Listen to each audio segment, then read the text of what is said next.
Незарегистрированные лекарства. С 1 марта вступил в силу закон, по которому в Россию разрешается ввозить незарегистрированные в стране лекарства по решению медкомиссии. Речь идет о препаратах, необходимых людям с тяжелыми заболеваниями, за приобретение которых ранее мог грозить уголовный срок. О проблеме активно заговорили в прошлом году после того, как правоохранительные органы начали задерживать женщин, которые вынуждены были заказывать за границей фризиум для своих детей-инвалидов.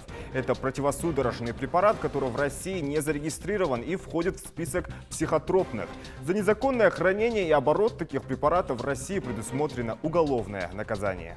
Бесплатный доступ к порталу госуслуг. За посещение сайтов федеральных и региональных органов власти, а также портала госуслуг, операторы больше не будут взимать плату. С 1 марта посещение этих ресурсов больше не будет засчитываться в общий объем трафика. Сайты будут доступны даже если у пользователя нулевой баланс. Решение было принято в рамках работы над проектом «Доступный интернет». К июню бесплатными для пользователей должны стать все социально значимые отечественные сайты. Об этом говорится в перечне поручений президента, сформированном по итогам послания Федеральному собранию.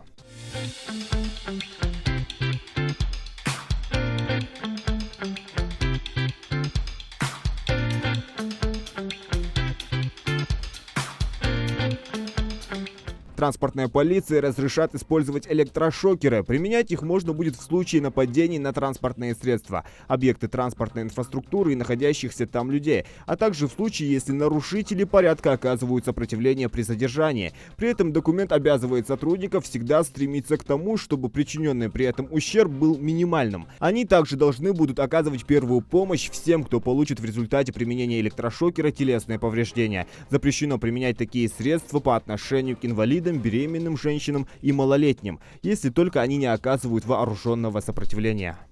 С марта в России начнет действовать специальный порядок прохождения техосмотра для ретро-автомобилей. Требования касаются безопасности транспортного средства и порядка проведения его осмотра. Подпадают под них легковые автомобили, мотоциклы и прицепы старше 30 лет. И грузовики старше 50 лет, предназначенные для перевозки пассажиров.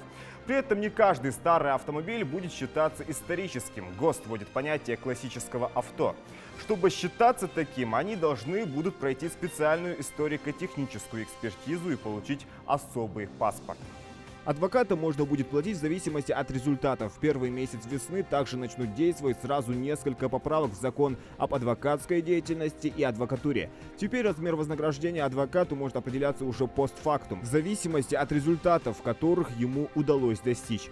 Сделать это можно по согласованию сторон, сразу подписав этот пункт в соглашении о показании юридической помощи. Правда, на юридические услуги, касающиеся уголовных и административных правонарушений, это не распространяется. Зелимхан Калоев, Хади Калоева, Новости 24.